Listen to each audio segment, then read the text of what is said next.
In Nepal's deadliest aviation accident in over 3 decades, a domestic flight with 72 people on board crashed into a gorge on Sunday. The flight had taken off from Tribhuvan International Airport in the capital Kathmandu towards Pokhara, killing at least 71 on board, including 25 women, 3 children, and as many infants. The aircraft ATR-72-500 belongs to the Yeti Airlines, and it was once part of Vijay Mallya's Kingfisher Airlines. The aircraft model has been involved in several deadly accidents over the years. The cause of the deadly crash has not been ascertained so far. Spokesperson for the Pokhara airport said the weather was clear and no issue was reported when Captain Kamal, the pilot in command, made first contact with the control tower. The captain asked for permission to switch runways, which was granted, following which the aircraft began its descent. Kathmandu Airport's general manager, Premnath Thakur, has called for a probe.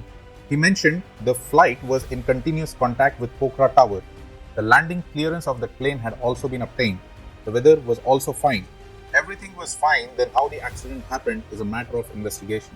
Flight tracking website Flight Radar 24 claimed that the aircraft was 15 years old and equipped with an old transponder with unreliable data. Throughout the flight, the transponder on 9N ANC flight sent erroneous altitude and speed data. The rapid change in altitude is an indicative of those erroneous values. The flight stopped transmitting position data 7 minutes before the last data from the aircraft was received. This raises a giant question on the airport authorities, airlines management, and technical staff who is responsible to check the fitness of the aircraft before it can be considered to fly. This negligence of one has cost lives of many innocents.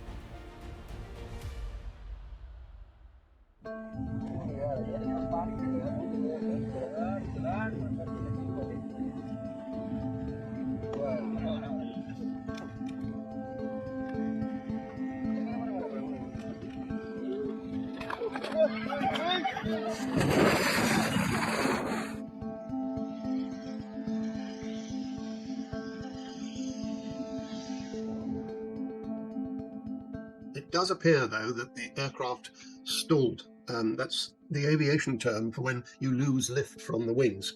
And usually you lose one wing before the other, which is what seems to have happened here. The aircraft was pointing upwards, and then one wing, the left wing, drops, and it then spirals into the ground, which suggests that the left wing had indeed stalled. Basic part of training for all pilots to be able to cope with stalls and to recover from them, and particularly not to get into a stalled condition in the first place. So we don't know how that happened. And by the time they were trying to recover, it was already too late. In general terms, Nepali airlines are not thought of globally as being particularly safe. In fact, no airline from Nepal is allowed to fly into the European Union because of their safety record.